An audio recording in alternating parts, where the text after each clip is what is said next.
the price of chocolate is going up. Cocoa prices surged to all-time highs this week. The price of cocoa beans has soared to record highs. Africa woke up to a thunderclap that few in the global commodities trade saw coming.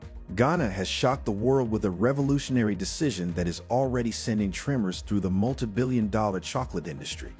The West African nation, the world's second-largest cocoa producer, has announced it will eliminate foreign influence over its cocoa financing system by refusing external funding to purchase locally grown cocoa. For decades, foreign banks and commodity traders quietly shaped the flow of Ghana's beans through pre-financing deals that used cocoa itself as collateral. Now, Accra says that era is over. The message is bold and unmistakable. Ghana intends to control its cocoa, process more of it at home, and capture the value that has historically slipped through its fingers. Here's how Ghana's President John Dramani Mahama broke this news while speaking on the sidelines of the just-ended 39th African Union Assembly of Heads of States. Stop foreign funding for the purchase of our cocoa. We are going to raise domestic bonds. We have enough cedis in Ghana to pay for our cocoa. We're going to raise domestic bonds, buy our own cocoa. We don't need to collateralize the beans. I know the interesting part. We have the capacity to process 400,000 tons of those beans, processing capacity in Ghana. But because the beans are collateralized, we cannot even allocate those beans to the local processors. We have to ship all the beans outside. Now, if we buy the beans ourselves, we can take 400,000 tons out of the beans and give to our local processors to add value. That is what the Accra research is about. I say by 2030, there are not going to be any raw mineral ores leaving Ghana. You're not going to ship manganese ores out of Ghana raw. You're not going to ship bauxite ore out of Ghana raw. You're not going to ship iron ore out of Ghana. You're not going to ship iron ore out of Ghana raw. You must process all that locally.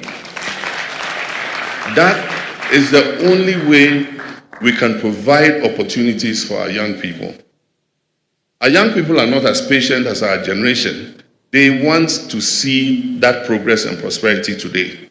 And that is why Accra Research has that urgency that we need to implement in order that we stop our young people from braving the dangers of the Sahara and the Mediterranean to try to get to Europe to look for opportunity. Africa's prosperity is not a threat to anybody in this world. To understand why this move is seismic, one must look at the old financing model. Each cocoa season, Ghana's Cocoa Board relied on billions in foreign loans, mostly denominated in dollars, to purchase beans from farmers. These loans were secured using the cocoa itself as collateral, effectively tying Ghana's supply to foreign financiers and forcing shipments abroad. The system worked efficiently and ensured farmers were paid, but it also created structural dependence. Worse still, it prevented Ghana from diverting beans to local processors even when domestic factories stood ready. When global prices swung from $7,200 per ton to $4,200 and currency shifts altered repayment values, Ghana absorbed painful losses. Under the new approach, cocoa bonds issued in Ghanaian cedis will finance purchases domestically, ending the collateral trap. This frees up roughly 400,000 tons of beans for local processing, strengthens currency stability, and keeps more profits circulating within the national economy. Many analysts say the shift is long overdue. Ghana and Côte d'Ivoire together produce more than 70% of the world's cocoa, yet millions of farmers remain trapped in poverty. Around 5 million smallholders produce 90% of global cocoa, but the wealth generated by chocolate rarely reaches them. West Europeans consume nearly 40% of the world's cocoa, followed by the United States and Eastern Europe. While chocolate prices climb, farmers earn only a tiny share, sometimes averaging just 6 cents per chocolate bar.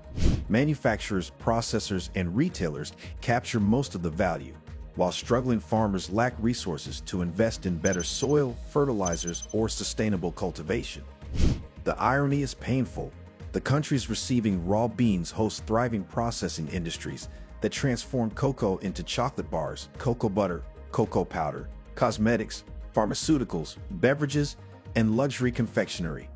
Elegant chocolates packaged in Dubai boutiques or premium Nordic brands selling in Finland command enormous prices. Yet many farmers who grew the beans cannot afford the finished products. How did the creators of the raw wealth become strangers to its rewards? President Mahama's cocoa policy is only one piece of a larger economic reset. By declaring that no raw mineral ores will leave Ghana by 2030, he signaled a sweeping resource sovereignty agenda, one that targets manganese, bauxite, iron ore, and other strategic minerals. This aligns with his Accra Reset initiative, a continental vision advocating industrialization, value addition, and economic self-reliance for Africa's 1.4 billion people. The initiative argues that Africa must move beyond extractive relationships and build domestic processing capacity to create jobs and retain wealth. Mahama linked the urgency to Africa's restless youth, warning that without opportunities, young people will continue risking deadly journeys across the Sahara and Mediterranean in search of hope. Is local processing not just an economic strategy, but a social survival plan? If successfully implemented, the benefits could be transformative. Local cocoa processing means new factories, expanded supply chains, skilled jobs, and stronger domestic industries. Farmers could enjoy more stable payments and a more resilient market insulated from external shocks. Ghana's currency could gain stability as cocoa transactions shift into cedis.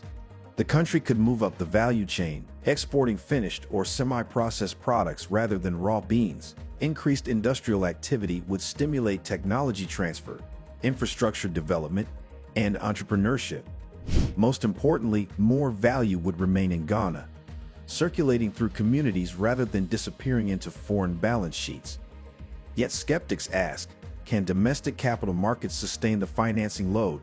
And will global traders resist a shift that threatens entrenched profit structures?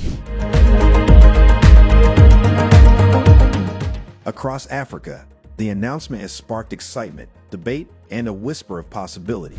If Ghana, one of the pillars of the global cocoa economy, can reclaim control of its supply chain and insist on local value addition, what prevents other resource-rich nations from doing the same with copper, lithium, oil, or rare earth minerals?